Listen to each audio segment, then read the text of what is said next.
Hi, I'm Barb Allen here with American Snippets. Today's guest is Max Martini. Max is a New York native who ditched the Empire State for the Golden State, and he found his way out to the big screen. You may love him for his roles in TV hits like The Unit and Revenge, or his big screen performances in films like Pacific Rim, 13 Hours, and Saving Private Ryan. But what we really like about him most is his passion for our veterans and our military community. Max isn't somebody who just is outspoken about these people in these communities and the need to step up for them, but he puts his money and his time where his mouth is, and he is involved with several nonprofits who assist these veterans. Most specifically, he is working on his latest work, Will Gardner, which depicts the challenges that a combat veteran faces upon returning home. Max, I believe you wrote and starred in and you produced this film as well? I did, yeah. I actually I started writing it while I was shooting The Unit, which was, I'm going to guess, about six years ago, maybe even 7 years ago. And during that time, I went to Iraq and Afghanistan to visit the troops, and I met an Army Ranger there that was standing on a tarmac, and he was a fan, and, I introduced myself. We became buddies. We stayed in touch while he was in combat. And one day at a certain point, he, decided to use me as a sounding board.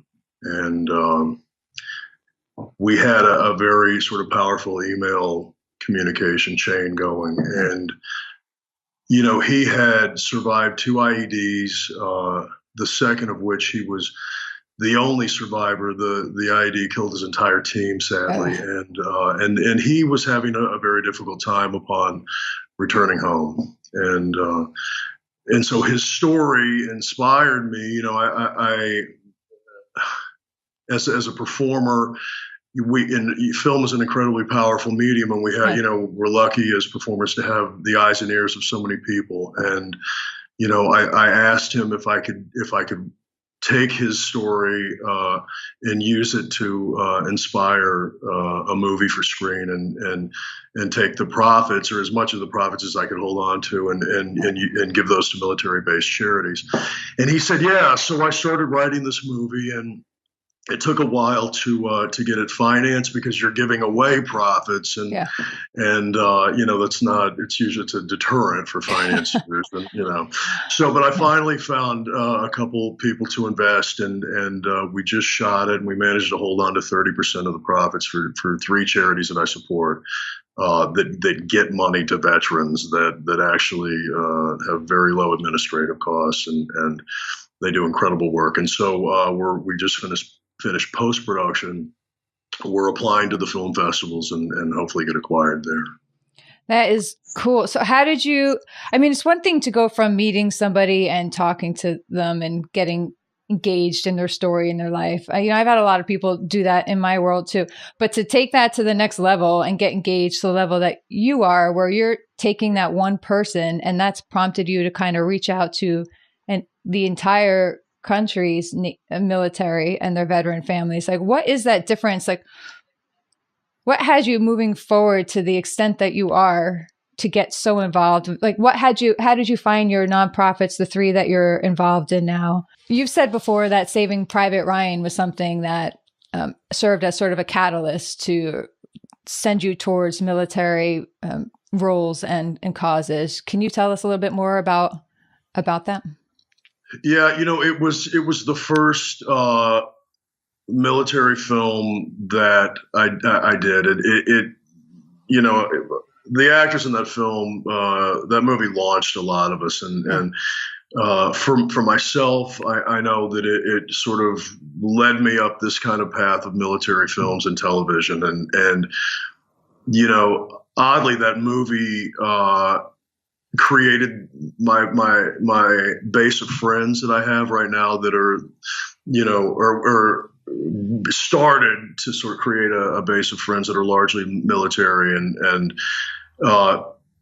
it shaped where my passions lie, and who I've become, and my politics, and as a result of being involved with the military, and when I started corresponding with this ranger that I met, became friends with in Iraq, he inspired me to write my movie Will Gardner, but I also have a lot of friends that have come back injured and that are suffering from so many different things, from TBI to PTSD. My buddy that was the ranger actually fell homeless and managed to pick his life back up. But one of his, just to kind of add to what I told you before about him, one of his struggles was with the VA, and it took him 4 years to arrive at 20% benefits. It took him 6 years to get his full 80. And, at the time that I was writing the script, that was front page news. And sadly, now it's not. Yeah. So hopefully, my movie will help maintain a level of awareness, in a perfect world, and generate some money for these charities that I support. Does your movie, does it address the struggle to get those VA benefits? In that movie? It addresses the ailments and our homeless veteran crisis. And at the end of the movie, I mean, look, my movie I had to make a decision. I didn't want to make a hit you over the head film that was going to be hard to digest. So it's told in a way that has a lot of heart, but it also has a lot of levity, and it's digestible. And I think at the end of the movie, I screened it actually for the crew and cast and some people a couple days ago in Albuquerque. And there were a lot of laughs, but at the end of the film, there were a lot of tears, and a lot of people came up and told me how much it affected them and how they would now be looking at homeless veterans in a much different light. So on that level, it's successful. And at the end of the film, we'll have a card that says, these are the 3 charities that this film supports. If you can find it in your heart to give and then we'll have some contact info. So, we're trying to inspire people to look at the situation and not let go of the situation so quickly, and also give back. So, I mean, that's cool on so many levels. I know I have a lot of friends and family, dealing with those issues too, but I also work as a veteran specialist with my county, and it's my job to help veterans get those VA benefits and also work with them in crisis situations. So I see both sides. I see how hard it can be to get those benefits, and I know the process and the things that veterans are asked to provide, the evidence threshold and level, and how objective it is, depending on whose desk that claim falls on, how that claim is going to be decided. So I will also be very interested to see the response, on a personal and professional level, and see if maybe I can send it to all of our VA raiders, in the area, and, you can get it out to them and maybe sort of humanize those cases that they get, because they're just stuck at a desk all day or on a computer, and they're just reading through these files, and these files aren't people. It's just one case after another after another. So, if that movie could reach these people who are in the decision making and it stick with them a little bit as they're going about that job, that would be tremendous. Well, this is one of the advantages, like I said, about being in this industry and having a fan base or having the attention of the media. I was actually talking to my producer about this at the screening, that in success, when that money starts coming in, that we can get to veterans. I mean, we really hope to do a big media push so that people actually see veterans receiving this money. And in light of everything that's happening in Hollywood and surfacing right now, that we really, really need to show that Hollywood has some good people with the right intentions, doing good for the community. So it's an opportunity for that too. Yeah, you're hitting them all. You're saving the world, Max. One industry at a time. The theater, so I hope. So, how did you even come about writing? I mean, I write. It's not easy to write. I've never tried to write a screenplay. But have you written before, or did you just decide I'm going to learn how to write so I can write the screenplay? It's a skill set. It's a practice you have to do. I've always kind of had I have a creative side that I need to just exercise. And, at a certain point, you do a lot of, I've done some amazing, I've been fortunate to do some amazing movies and work for some incredible people. But, during those stagnant moments, you need to keep moving. And so I gave the writing an attempt, and I've had so many close calls with getting things financed. This is actually the first thing that I've gotten the money to make, but the intention behind it was genuine, and this was one of these things that, like, I wrote it and it just would never die. I mean, we had the opportunity to make it so many times where we couldn't close deals, or financing would fall apart, but the movie would never go away. So when we walked away, somebody else would bite. And, and I think if your intentions are pure and you have something important to say, it's just persistence, and, it'll materialize. Good answer. So would that be, if you were going to talk to people who are, because a lot of what we do is address people, and even in our workshops and stuff, we talk to people who are up against something and maybe looking for that motivation to keep pushing through, and you keep getting slammed back down. So would that be something that you would say to them, is just, it's not atypical to be rejected and smushed by, even, somebody sitting here on this side of the fence, looking at people in your industry, in your world, we don't generally see the struggle that goes into it. You just see the outcome, you see the success, but very seldom do you see all the work that goes into it. So would it be fair to say then that it's not atypical, even for someone in your industry, to face a lot of similar roadblocks that people in life in general face?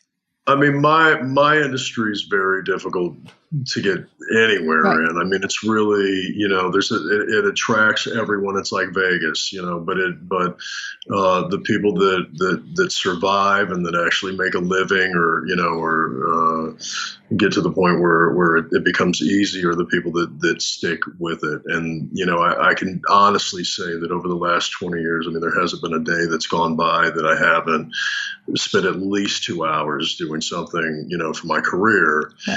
And, and again, if you take,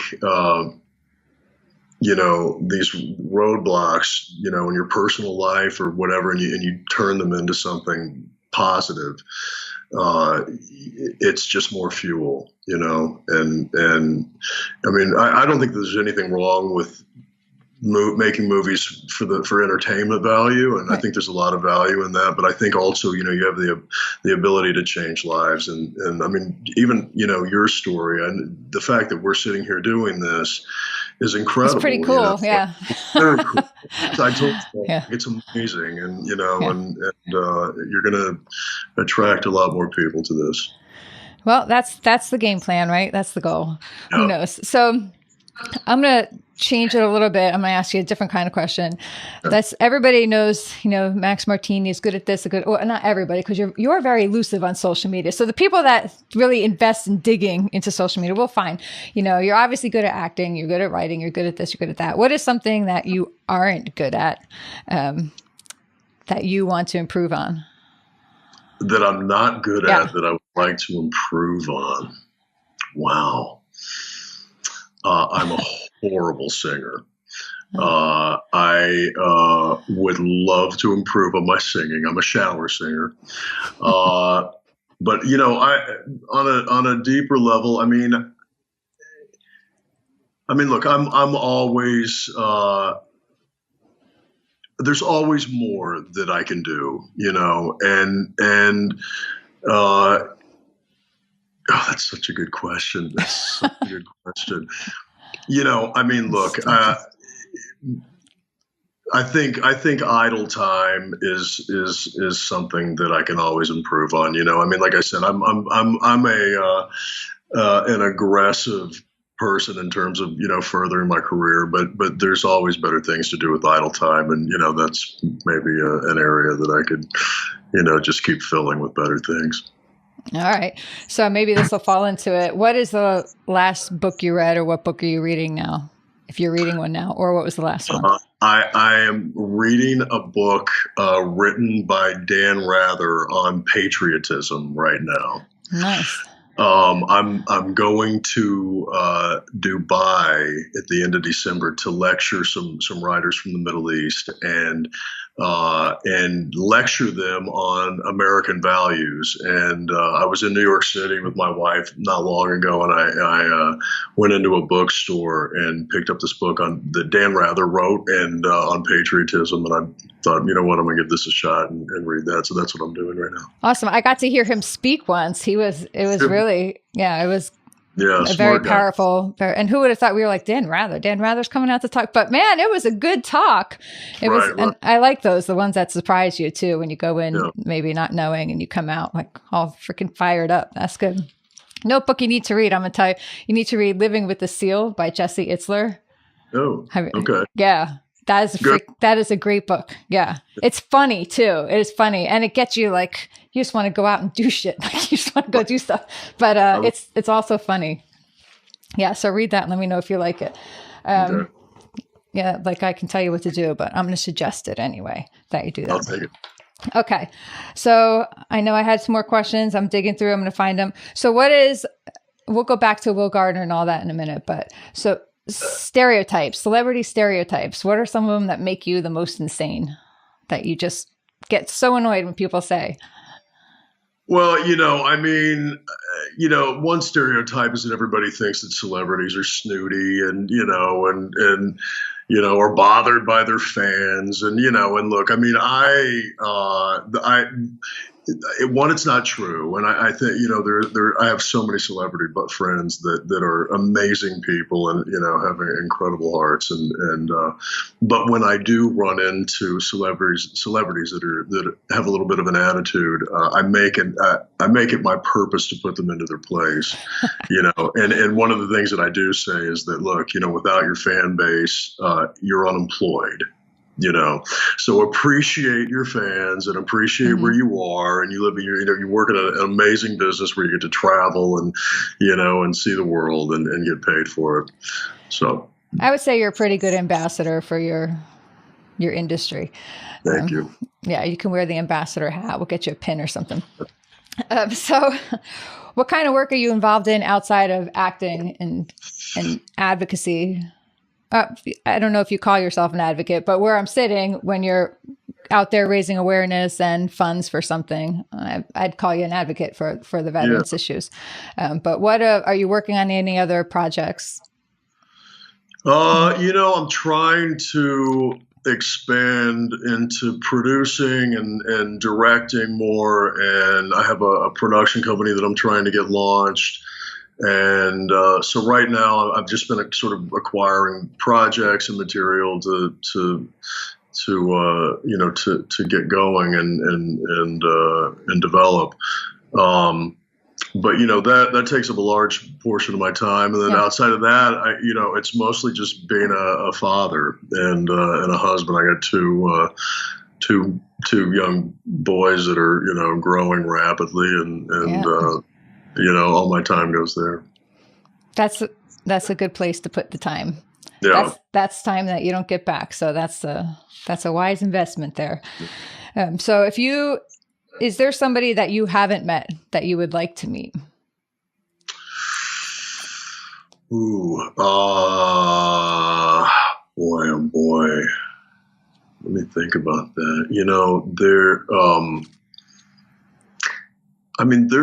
There's some actors that I love. There's some directors that I'd like to meet. I'm trying to think of somebody that I really, oh God, and I'm blanking on his name right now, from Crazy Heart. Jeff Bridges is one of my favorite. Starman. He's Starman, yeah. in the world, and I would love to sit down with him and pick his brain. I just think, and Crazy Heart is one of my favorite movies of all time. I thought his performance was like masterclass. So, Jeff Bridges, I would love to sit down and have a beer. Jeff Bridges, we're going to manifest that for you. Thank you. Yes, yeah, you got it. Okay, so back to Will Gardner. Will Gardner, is that's not his real name? That's a different name than the person? Okay, so you're in touch with him now, and he's seen the movie? He was in the movie. Right, but has he seen it? Oh, no, he was in it. Okay, but did he see it when it? He hasn't seen it. But he was in it. And, And yeah, I mean, it's funny. Like for 7 years, I've been telling him that this is going to happen. It's going to happen. It's going to happen. And finally we flew him out, and he was in the combat with me, which, was not easy. Oh my gosh. No, that had to be really difficult. It never crossed my mind that it may trigger, wow. But yes, we're in touch, and he knows what's happening, and he hits me up about once a week trying to find out when the premiere is. That's cool. So, is there anything else that you want to hit on in terms of Will Gardner or the charities that you support? Yeah, I mean, the charities that I support, one is called Warrior's Heart. It's based in Texas. It was started by a former Delta operator buddy of mine, and they have a compound. They bring in soldiers and law enforcement and firefighters, anybody with PTSD or TBI, or actually have any. They deal with alcoholism, drug addiction, and they really cover a broad spectrum of issues, and they do incredible work. Another charity is called Higher Ground, that's based out of Sun Valley, Idaho, and also Los Angeles. They have a great TBI PTSD program. The LA office is now trying to help homeless veterans. They have a 3-year follow-up to their program, which is great. So once you go through the program, they stay on top of you for 3 years and make sure you're doing well and integrating properly. And then the other one is called Special Operations Charity Network, which a buddy of mine runs, and that's sort of an outreach program. They raise money and distribute it to families of special operations soldiers. So, Have you gone to events that they run and personally met them? So that makes it hit home a little more, right? When you actually get to meet the people and interact and see the effect that it has. It really is good work. And I can tell you, and I know you must hear it from the people that you directly deal with, but I'll tell you from my side, having been somebody who has been on the receiving end of such things, it really, really does. You may not even know it, or you may think it impacts in one way, but when somebody comes forward and reaches into your life the way that you're doing in these families' lives, it can actually help turn someone's life around and get them going back where they were trying to go the whole time, and lost the way. I think I told you, your friend Gary Sinise, his organization came forward and helped my family when we were dealing with tough times. And it really, really was just that last little push. Sometimes people are getting up and they keep getting knocked down, getting up and getting knocked down. And sometimes you can be the one that comes in and is that last little push to get where they never fall down again from those same things. They leave that behind them. So I hope that you do get to see and stay in touch with these families as they evolve past those programs that you're working with, and see, maybe 5 years from now, 6 years from now, when you reach out to them, see where their lives are. And I bet you will find several of them who will say, like, that moment, that event is the one that changed their life for them, helped them change their life. And that's something, you really just can't put a price tag on. It doesn't matter where you come from or what you do. That's so important, so huge. And we love seeing people who go out and do that. So it's awesome for us to get that story. Gary Sinise, there isn't anyone in Hollywood that does more for the veteran community than he does. I know he's everywhere. Everywhere. It's really become all he does outside of working as an actor. Yeah. And he's in my movie. Yep. And he does an amazing job in my film. And just in terms of, the rest of the cast, because when I was meeting actors and crew and interviewing people, everyone that came in to meet with me, said, please let me be a part of this. I mean, and I'm not exaggerating, because they really wanted to be involved in something that was going to potentially make a difference. And one of the other actors in the cast is Robert Patrick, who was on the unit with me. And he's another one who is just heavily involved in helping veterans and really was anxious to be part of the process and the film. So. That's good. Well, I hope that they all get to see the impact that it has, outside of the box office. It just does. It makes a huge difference in people's lives. And that's something that people are either going to be invested in doing or they're not. And so we're glad that you all are. Awesome. So American Snippets, we talk a lot about the American dream. I would be fired from my illustrious job if I didn't ask you, what does the American dream mean to you? You know, boy, oh boy, I every morning that I see my kids get out of bed and walk into the living room and a free world, you know, I really, having traveled the world, appreciate that they have a voice, that the liberties, the freedoms that they're inheriting as Americans, and you know, and in turn, it just makes me so appreciate what our men and women do in uniform, and you know, there isn't a better country in the world, and my kids are you know, just a consistent reminder of that. They can do that. They can put everything in perspective from the time they're little to the time they're taller than you and telling you everything you're doing wrong. They still put it in perspective for you. That's cool. All right. You have survived American Snippets interview. Thank you so much for doing both. Thanks, Barb. I'm so glad that I was able to do this. Thank you. Yeah, thank you.